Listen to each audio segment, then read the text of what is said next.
नमस्कार छात्रों एवं दोस्तों, मीना की हिंदी ग्रामर क्लासेस में आपका स्वागत है। आज फिर मैं आपके सामने एक नए टॉपिक को लेकर प्रस्तुत हूँ और वो टॉपिक है रस।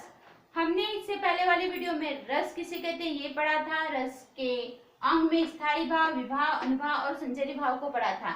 स्थायी भाव को भी हमने समझ लिया है। अब हम आगे बढ़ते हैं और आज पढ़ेंगे हम विभाव के बारे में कि विभाव किसे कहते हैं। तो आइए देखते हैं विभाव की परिभाषा। जो व्यक्ति वस्तु स्थायी भाव को उद्दीपित या जागृत करते हैं उसे हम विभाव कहते हैं। एक बार फिर से देखेंगे कि जो व्यक्ति वस्तु स्थायी भाव को उद्दीपित या जागृत करेंगे उसे हम विभाव कहते हैं। जैसे कि नाम से ही पता चल रहा है कि उद्दीपन या जागृत होना। तो आगे हम देखते हैं कि विभाव के दो प्रकार है। सबसे पहला है आलंबन, दूसरा है उद्दीपन विभाव। आलंबन जिन वस्तुओं या विषयों पर आलंबित होकर भाव उत्पन्न होते हैं उसे हम आलंबन कहते हैं। उदाहरण के लिए हम देखते हैं नायक नायिका।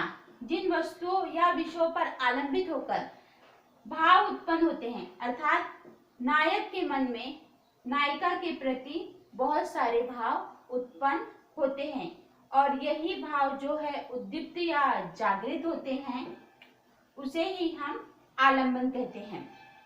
आलंबन के भी दो भेद हैं। सबसे पहले हम देखते हैं आश्रय और दूसरा है विषय। आलंबन किस प्रकार का आलंबन है, अर्थात इसमें दो भेद के रूप में इसे समझाया गया है। आश्रय जिस पर आश्रित हो, विषय आश्रय जो कि आश्रित है किसी पर, विषय जिस पर आश्रित है, जिस पर हम आश्रित है उसे हम विषय कहेंगे। आश्रय जिस व्यक्ति के मन में रति भाव उत्पन्न होते हैं वह आश्रय कहलाता है और विषय जिस वस्तु या व्यक्ति के लिए आश्रय के मन में जो भाव जागृत होते हैं उसे हम विषय कहते हैं। इसे हम छोटे से एग्जाम्पल से समझ सकते हैं। अगर हम एक एग्जाम्पल लेते हैं राम और सीता का एग्जाम्पल।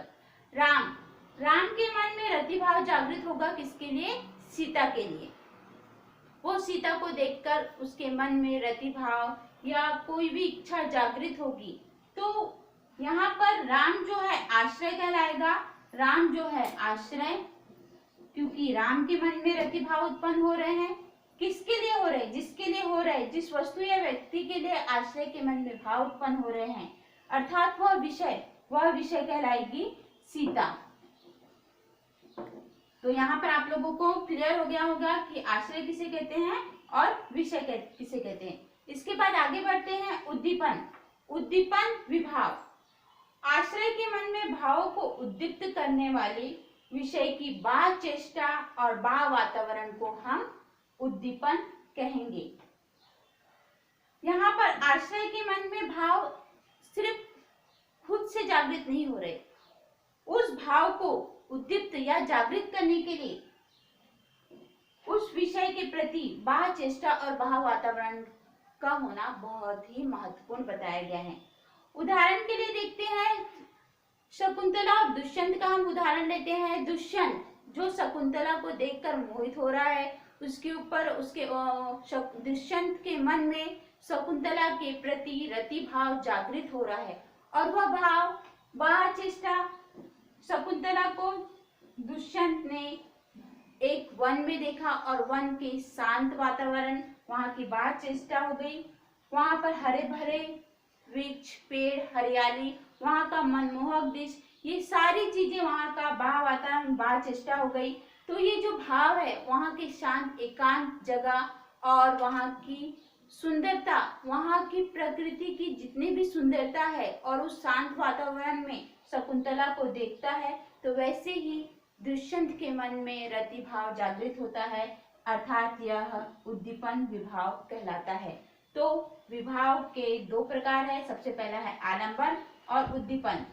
आलंबन के दो भेद है, आश्रय और विषय। आश्रय और विषय में हमने याद रखना है कि आश्रय जिसके मन में रतिभाव उत्पन्न होता है और जिसके लिए होता है वह है विषय, अर्थात राम आश्रय है, सीता विषय है। उद्दीपन में जो भाव उद्दीप्त हो रहा है वहां पर बाह्य चेष्टा और बाह्य वातावरण का भी योगदान है। तो वहाँ के वातावरण और दृश्य को देखकर यदि किसी के प्रति प्रेम भाव जागृत होता है तो वह कहलाता है उद्दीपन विभाव। यदि आपको यहाँ तक समझ में आ गया होगा। यदि आपको मेरी वीडियो पसंद आई हो तो प्लीज वीडियो को लाइक शेयर कमेंट जरूर करें। चैनल को सब्सक्राइब करना ना भूलें। आप सबका बहुत बहुत धन्यवाद।